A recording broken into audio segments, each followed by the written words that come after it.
Welcome to the deep dive, where we take a bunch of information, sort of unpack it, and really try to help you get to what's important. Today, we're diving into something kind of curious, actually.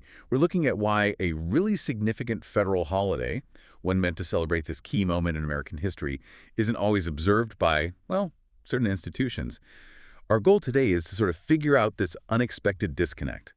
We're focusing on one specific sector, looking at the facts, the ripple effects, and the questions this all raises about accountability and values. Yeah, what's really intriguing here is how you have this clear federal mandate, but then it seems to get interpreted differently on the ground, especially when federal money is involved, right? We're talking about Juneteenth and its observance, or maybe more accurately, the surprising lack of it in an industry that's actually pretty vital in a lot of communities. Okay, so let's maybe start with a quick refresher, just for anyone who needs a reminder about why this day is so important. What exactly is Juneteenth?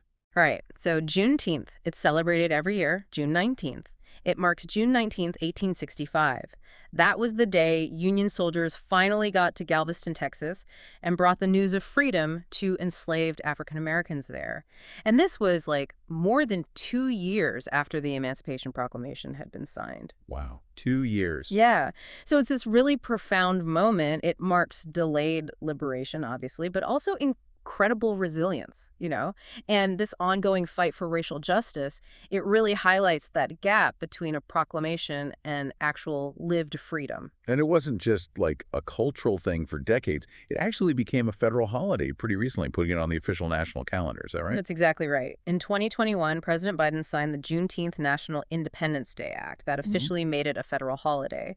The first new one added since Martin Luther King Jr. Day, which was way back in 1983. Okay, so that history is clear. Now, let's fast forward to today. There's no confusion, right? No political changes have affected its status. Juneteenth is still a federal holiday in 2025. Oh, absolutely. Zero question about it. Juneteenth is listed right there on the official U.S. federal holiday calendar for 2025. It is unequivocally a federal holiday. And for most people listening, what does that actually mean day to day? Like, what's the practical impact when it's observed? Well, it means federal offices are closed. Post offices don't deliver mail. Banks are shut. The stock market, too. NYSE, NASDAQ, they all closed down. And, a lot of large employers, they typically give their employees the day off, especially companies that have government contracts or maybe those really leaning into their diversity, equity, and inclusion, their DEI initiatives. So it's not just a suggestion, it's federal law. Yeah. Now, here's where things get, well, really surprising based on the sources we looked at. If it's federal law and so many places do observe it, our deep dive found this one particular sector that often doesn't seem to. Barber and cosmetology schools. Wow. Why?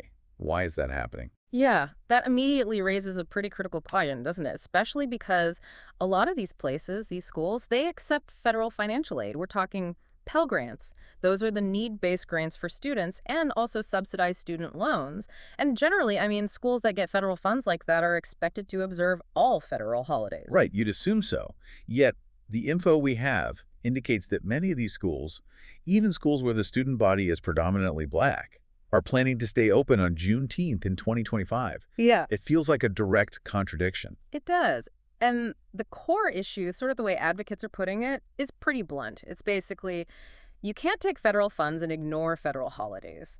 This whole discrepancy, it really makes you ask some serious questions like, do these schools truly understand the historical weight of Juneteenth?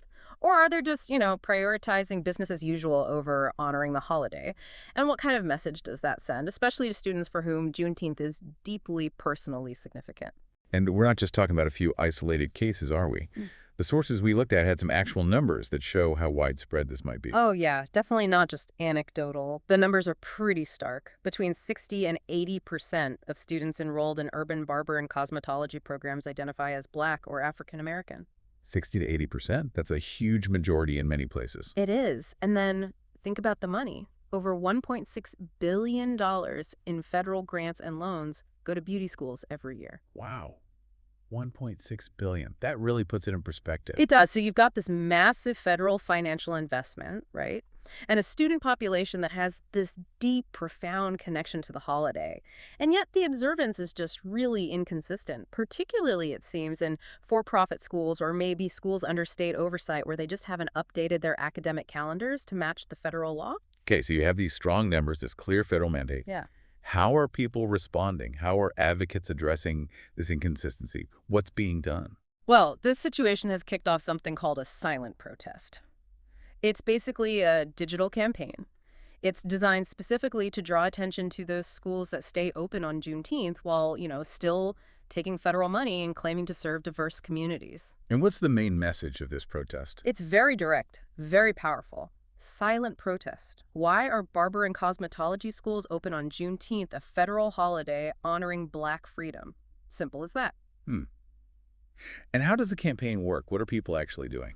Well, it involves sharing graphics on social media, Instagram, Facebook, LinkedIn, you name it. People are also encouraged to send emails directly to school leaders, just asking them straight up, why are you open? And even sending messages to the accrediting bodies that oversee these schools. Plus, there are printable protest posters people can put up in salons, shops, even schools. So it sounds like a clear strategy. Use Yep. public pressure combined with trying to get the institutions themselves held accountable, hopefully driving a policy change. Exactly. That's the goal. And for anyone listening who might actually be involved with one of these institutions, maybe you're a student or an educator or work in administration, the sources offer some really clear, actionable advice. Okay. What kind of advice? Well, if you're a student, they suggest you ask your school directly, why are we open on June 19th? Just put the question out there. If you're an educator, the suggestion is to pause. Really reflect on the significance of the day and try to lead by example in how you approach it. And for administrators, the message is pretty straightforward. Update your academic calendar. Align it with all federal holidays. And for people who just support the cause generally. They can join the protest online, share the graphics, or even just state it clearly when talking to people. Juneteenth is a federal holiday. My school, or schools in general, should be closed. It's about making that expectation really clear. If we connect this back to the bigger picture, there's a phrase the sources use that really stands out. Representation without recognition is just PR. That hits hard, doesn't it? It really does. Yeah. And it suggests that, truly valuing diversity, equity, inclusion. It has to start with genuinely honoring the history and the lived experiences of the actual people in your classrooms or working on your salon floor. Exactly. It implies it's not really enough just to have diverse faces around if the institution's underlying values and, frankly, its practices don't genuinely acknowledge and respect their heritage, especially when federal funding is part of the equation. It really comes down to walking the talk, doesn't it? It certainly seems that way.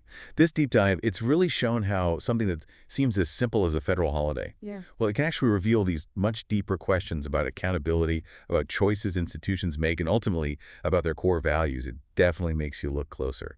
It really does. And it leaves us with, I think, an important question for you listening to consider.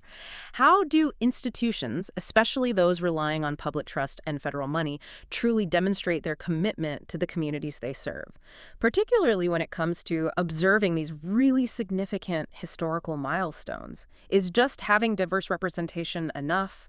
Or does there need to be genuine institutional recognition of history and, everything that comes with it? Definitely something to think about. Thank you for joining us on this deep dive. We hope this whole exploration gives you maybe a new lens to view the world through. Until next time.